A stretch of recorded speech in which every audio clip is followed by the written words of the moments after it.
नमस्कार, ABC channel में आपका स्वागत है। मैं हूं सचिन श्रीवास्तव और आप मेरे साथ देखेंगे आजमगढ़ से जुड़ी खबरें। आइए नजर डाल लेते हैं आज की खास खबरों पर।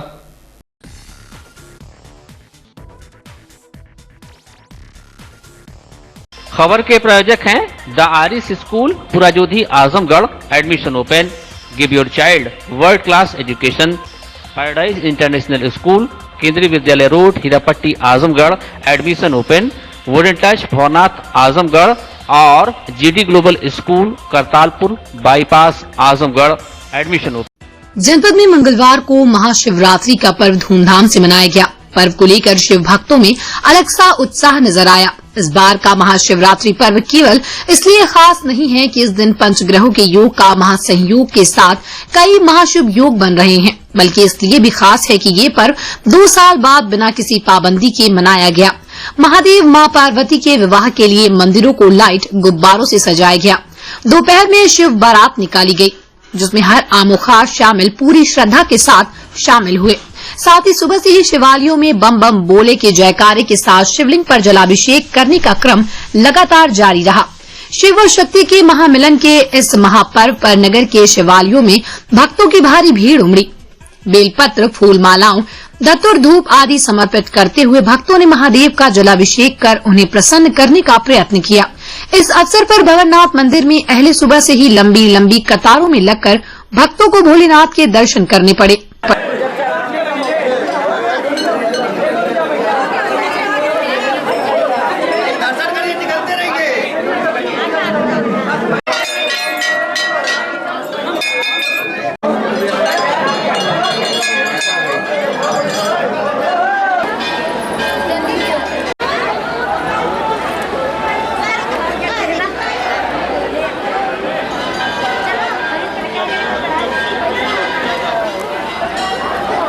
भवरनाथ स्थित प्राचीन प्रसिद्ध मंदिर के अलावा जनपद के सभी शिवालयों में महाशिवरात्रि का पर्व धूमधाम के साथ मनाया गया। शिवालयों में विविध कार्यक्रम भी आयोजित हुए। मातबरगंज शंकर जी की मूर्ति पर महादेव दूल्हे के रूप में नजर आए, तो वहीं इस अवसर पर यहां भांग का विशेष प्रसाद वितरित हुआ। यहां उपस्थित रहे भोले के भक्त सौरभ गुप्ता ने महाशिवरात्रि को एक महापर्व बताया। महत्व है, महाशिवरात्रि बहुत बड़ा पर्व है जिसमें आज सभी श्रद्धालु आके भगवान शिव के दर्शन करते हैं, उनकी अपने मनोकामना का पूजा करते हैं। पूरा काफी भीड़ लगती है, काफी ज्यादा श्रद्धालु आए दर्शन करके चले गए। वहीं काली चौराहे स्थित मंदिर में पाठ, कथा, भजन और भंडारे के कार्यक्रम का वृहद आयोजन हुआ। मंदिर में साज सजावट के साथ भोलेनाथ का श्रृंगार कर महाशिवरात्रि का महापर्व पूरे हर्षोल्लास पूर्वक मनाया गया।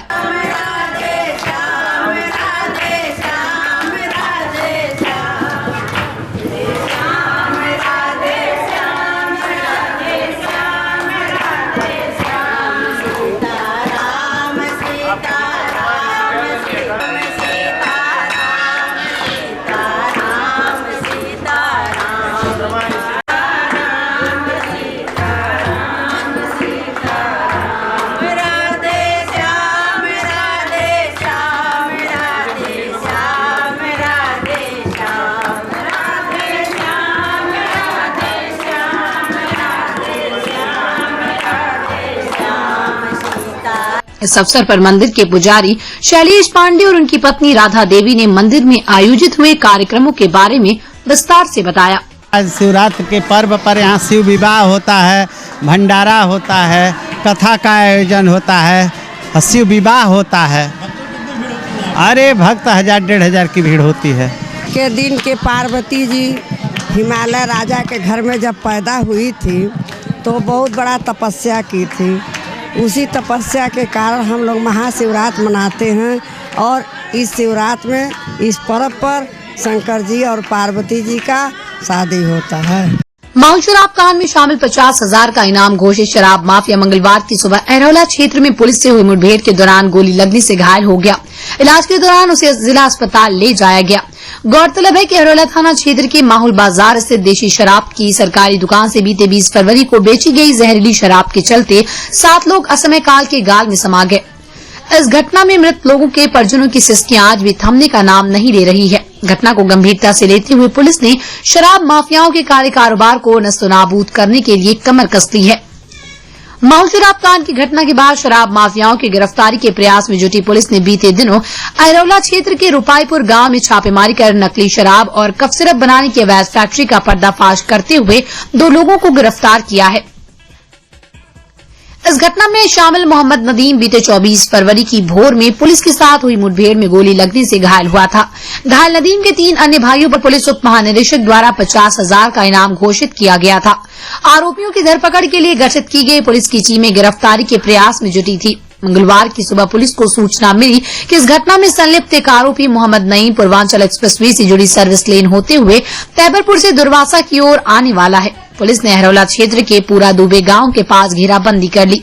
सुबह करीब 10 बजे उस रास्ते से गुजर रहे कार सवार की नजर पुलिस की घेराबंदी पर पड़ी और वो सर्विस लेन पर अपनी मारुति 800 कार छोड़कर पैदल भागने लगा। संदेह होने पर पुलिस ने जब उसका पीछा शुरू किया तो उसने पुलिस टीम पर असलहे से फायर झोंक दी। पुलिस द्वारा आत्मरक्षा चलाई गई गोली भाग रहे बदमाश के बाएं पैर में लगी और वो गिर पड़ा। पुलिस ने उसे काबू में लेते हुए उसके पास मौजूद तमंचा व कारतूस बरामद कर लिया। गोली से जख्मी मोहम्मद नईम पुत्र मोहम्मद सईद अहिरौला क्षेत्र के रुपाईपुर गांव का निवासी है। उसके ऊपर 50,000 का इनाम घोषित था। पुलिस को भी इस मामले में रुपाईपुर निवासी कलीम व सलीम पुत्रगढ़ मोहम्मद सईद की तलाश है। थाना अहिरौला पर अवैध शराब फैक्ट्री के संचालन के संबंध में दर्ज मुकदमों में वांछित अपराधी मोहम्मद नईम पुत्र मोहम्मद सईद निवासी रुपाईपुर, जो कि मुख्य अभियुक्त का भाई और सहयोगी है और इसके ऊपर 50,000 रुपये का पुरस्कार घोषित किया गया था। आज सुबह लगभग 9:50 पर पुलिस के द्वारा इसको गिरफ्तार करने का प्रयास किया गया, जिस दौरान इसके द्वारा पुलिस पार्टी पर फायर किया गया। आत्मरक्षार्थ पुलिस द्वारा भी नियंत्रित फायरिंग की गई, जिससे इसके बाएं पैर में गोली लगी और ये घायल हो गया। तत्पश्चात पुलिस के द्वारा इसको गिरफ्तार किया गया और जिला अस्पताल उपचार के लिए भेजा गया है। इसके पास से एक अवैध तमंचा, कारतूस और एक ऑल्टो कार बिना नंबर की बरामद की गई है। अवैध फैक्ट्री के संचालन के संबंध में इससे विस्तार में पूछताछ की जा रही है। अन्य भी जितने लोग इसमें शामिल होंगे उनके विरुद्ध पुलिस की कार्रवाई जारी रहेगी। समाजवादी पार्टी के जिला अध्यक्ष हवलदार यादव ने पूर्व विधायक आदिल शेख को निजामाबाद और मुबारकपुर विधानसभा सीटों पर पार्टी के घोषित प्रत्याशियों को सहयोग करने की जिम्मेदारी सौंपी है। आपको बता दें कि आजमगढ़ के दीदारगंज विधानसभा सीट से पूर्व विधायक आदिल शेख को इस बार पार्टी ने टिकट नहीं दिया। उनके स्थान पर पूर्व विधानसभा अध्यक्ष सुखदेव राजभर के पुत्र कमलाकांत राजभर को प्रत्याशी बनाया गया। इसके बाद कयास लगाए जा रहे थे कि आदिल शेख को जौनपुर सदर सीट से पार्टी प्रत्याशी बना सकती है। बीच में इस बात की अफवाह रही कि आदिल शेख बहुजन समाज पार्टी में शामिल होकर दीदारगंज से चुनाव लड़ सकते हैं। हालांकि आदिल ने इस बात को सिरे से खारिज कर दिया था और समाजवादी पार्टी में ही बनी रहने की बात कही थी। पार्टी ने उनकी निष्ठा को देखते हुए निजामाबाद और मुबारकपुर विधानसभा सीट पर जीत सुनिश्चित करने के लिए जिम्मेदारी दी है। आदिल को टिकट न मिलने से जिले के मुस्लिम समुदाय में नाराजगी देखी जा रही है, क्योंकि इस बार समाजवादी पार्टी ने सिर्फ गोपालपुर से विधायक नफीस अहमद और निजामाबाद सीट पर विधायक आलम बदी आजमी को ही टिकट दिया है। आदिल को टिकट न मिलने का असर मुबारकपुर और निजामाबाद सीट पर दिखाई दे रहा है। मुबारकपुर में जहां विधायक शाह आलम गुड्डू जमाली AIMIM के प्रत्याशी के रूप में समाजवादी पार्टी के प्रत्याशी अखिलेश यादव को कड़ी चुनौती पेश कर रहे हैं, तो वहीं निजामाबाद सीट पर भी मौजूदा विधायक आलम बदी आजमी से मुस्लिम समाज में नाराजगी देखी जा रही है।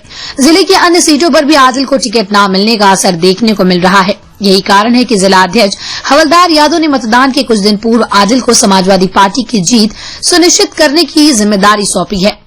हर बार की तरह इस बार भी महाशिवरात्रि के दिन नगर के गौरीशंकर घाट से धूमधाम के साथ शिव बारात निकाली गई, जो भवननाथ स्थित प्राचीन शिव मंदिर पहुंचकर संपन्न हुई। गाजे बाजे के साथ निकली इस विचित्र बारात का जगह जगह स्वागत किया गया। बारात का वर्णन आप भी सुनिए।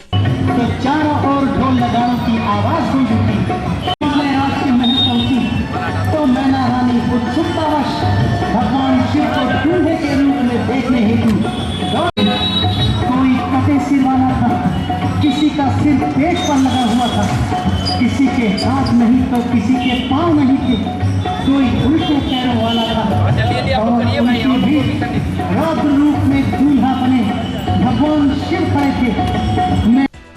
शिव की इस बारात का जिक्र गोस्वामी तुलसीदास जी ने किया था और उसी विचित्र बारात को लेकर पूरे उत्साह के साथ इस बार भी जनपद के बाराती निकले।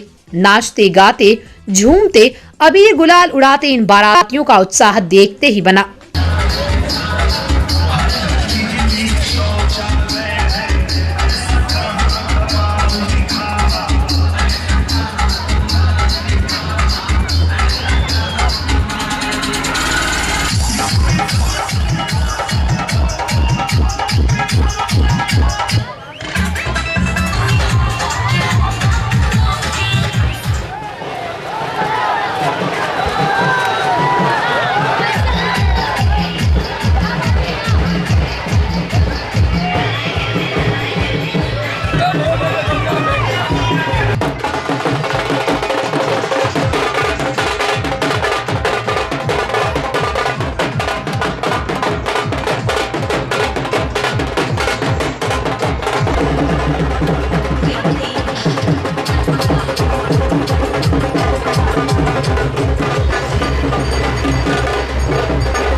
आजमगढ़ के करतारपुर में फैंसी कार केयर वर्कशॉप का शुभारंभ मंगलवार को नगर पालिका अध्यक्ष के प्रतिनिधि प्रणीत श्रीवास्तव हनी ने किया। वर्कशॉप के प्रोपराइटर अमित श्रीवास्तव ने बताया कि उनके यहाँ सभी गाड़ियों की डेंटिंग, पेंटिंग व अन्य संबंधित कार्य कुशल कारीगरों द्वारा किया जाता है।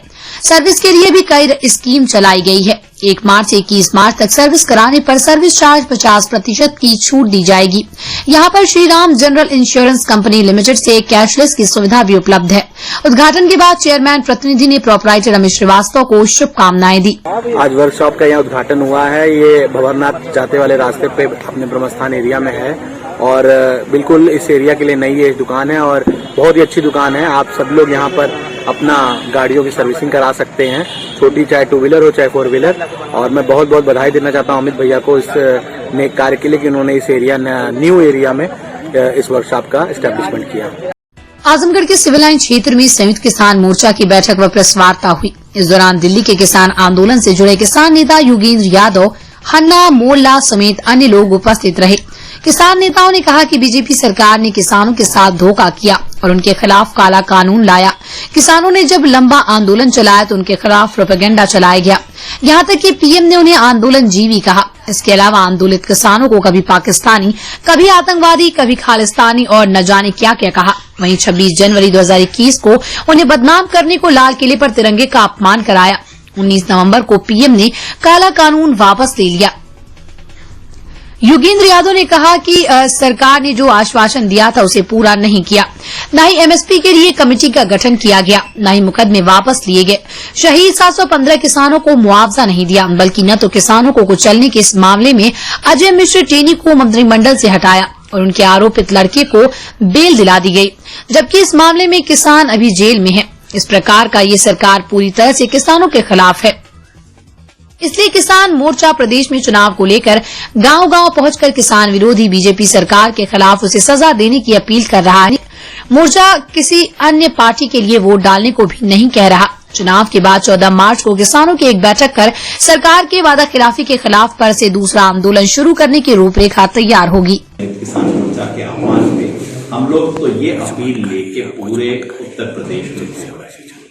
ये अपील सिर्फ ये कहती है इस चुनाव में किसान विरोधी बीजेपी को सजा दें। लाखों की संख्या में ऐसे पर्चे छपे हैं, सरकार का भंडाफोड़ करते हुए किताबें छपी हैं, प्रेस कॉन्फ्रेंस में, नुक्कड़ सभा में, गांव-गांव मीटिंग करके पर्चे बांट के प्रस्ताव कर रहे हैं। तो मैं तो इतना ही जानता हूं, इसका असर क्या होगा 10 तारीख को देखेंगे। असर कितना बड़ा है ये तो मुझे प्रधानमंत्री के चेहरे पे असर दिखाई देता है। बीजेपी की जिस तरह से हवाइयां उड़ रही हैं इनसे, उससे पता लगता है। और प्रधानमंत्री जब कहते हैं कि छुट्टा जानवर की समस्या पे हम एक नई योजना लेके आएंगे, कब आएंगे? 10 मार्च के बाद लेके आएंगे। अब आप सोचिए मतलब कितना बौखलाए होंगे, कितना मानसिक संतुलन खराब होगा कि कहते हैं कि पहले 5 साल तो दीजिए हमें समस्या बनाने के लिए और उसके बाद 5 साल समस्या के निदान के लिए। और निदान क्या है बताएंगे भी नहीं कि निदान क्या है ना। सुनते हैं कुछ ऐसा बताएंगे कि गोबर पे आपको पैसा मिलेगा, जो छत्तीसगढ़ में ऑलरेडी मिल रहा है। गोबर एक धन है, ये इस देश में प्रधानमंत्री नरेंद्र मोदी के आने के बाद नहीं शुरू हुआ, ये 5000 साल से लोग जानते हैं। इसको आप एक योजना के रूप में चलाएंगे तो अब इस तरह की काठ की हांडी बार बार आग पर नहीं चढ़ती। और जितना इस बार ये अब हिंदू मुसलमान करने की कोशिश कर रहे हैं, हकीकत ये है कि इनकी हिंदू मुसलमान वाली फैक्ट्री जो है वो फैक्ट्री तबाह हो चुकी है। वो प्रयोग खुद मुजफ्फरनगर में खत्म हो चुका है, इसलिए उसको आगे बढ़ाने की कोशिश कामयाब नहीं होगी। चीजों में दिखता है लेकिन और शायद इसीलिए जो बड़े बड़े आंदोलन हुए हैं, आंदोलन जो है वो विपक्ष, संसदीय विपक्ष के बाहर जो लोग सड़क पे हैं उन्होंने किए हैं। सीए के विरुद्ध आंदोलन सड़क पे हुआ। मैं तो समझता हूँ इस देश का सच्चा विपक्ष कई बार मुझे लगता है संसद में नहीं है, वो तो सड़क के ऊपर है। लेकिन चुनाव का समय केवल पुराने सरकार और आज के विपक्ष का मूल्यांकन करने का नहीं है। मैं देख रहा हूं मीडिया में नया फैशन चला है कि चुनाव के वक्त जो कुर्सी पे बैठा है उसका नहीं, इससे पहले जो कुर्सी पे बैठा था और जिसको उतार दिया गया था उसका मूल्यांकन किया जाता है। मैं कहता हूं ये नया फैशन चला है। चुनाव का वक्त है जो एक ही होगी, बाकी तो आनंदा बताएंगे। मेरी अपील केवल एक ही है कि इस चुनाव में, चुनाव एक मौका है, 4.25 साल तक किसान को लानतें मिलती हैं, जूते मिलते हैं, उपेक्षा मिलती है। यही एक वक्त है आपके पास सबक सिखाने का, और सबक सिर्फ बीजेपी को नहीं, आगे से कुर्सी पे कोई भी बैठे उसको सबक सिखाने का कि बाबू किसान भूलेगा नहीं। जो तुम करोगे 5 साल पहले मैनिफेस्टो जो तुमने दिया था वो हमें आज भी याद है। तुमने हमारे साथ विश्वासघात किया, हम भूलेंगे नहीं। दिल्ली से मोर्चे को उठा दिया, सोचते हो अब क्या कर लेंगे, किसान कुछ कर लेंगे। ये अगर संदेशा जाएगा तो आगे से सब सरकारों को अकल रहेगी। पैराडाइज इंटरनेशनल स्कूल, जहां आपके बच्चों को मिलेगा इंटरनेशनल अप्रोच के साथ इंडियन सोच की एजुकेशन। हम बच्चों को गुणवत्तापूर्ण एजुकेशन के लिए आधुनिक इंफ्रास्ट्रक्चर के साथ क्वालिफाइड टीचर्स एवं परिपक्व मैनेजमेंट जो आपके बच्चों को भविष्य के लिए तैयार करते हैं। Admission open play group to class 9 CBSE pattern English medium. हमारे पास है 360 degree digital education system paradise learning programme.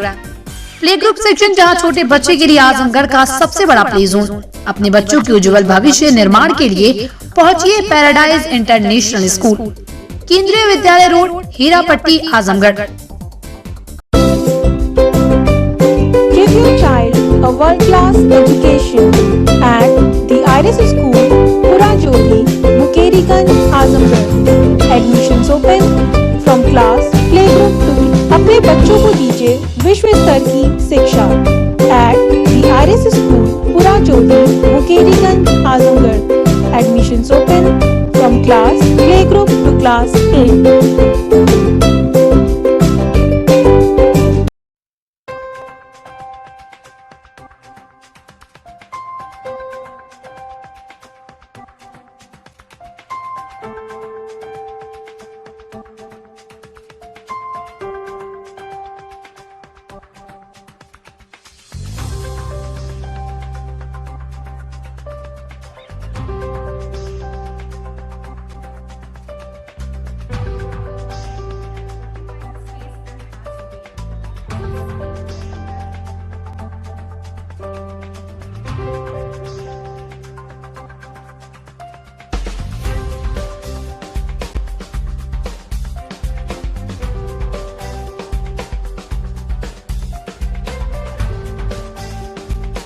Wooden touch Bhanwarnath Azamgarh, a complete hardware store. हमारे यहाँ branded plywood, flush door, designer door, PVC door, 4 mica, fancy hardware, kitchen की chimney एवं modular kitchen की exclusive range उपलब्ध। अपने आशियाने में लगाइए 4 चांद, पहुंचिए वुडन टच भंवरनाथ आजमगढ़।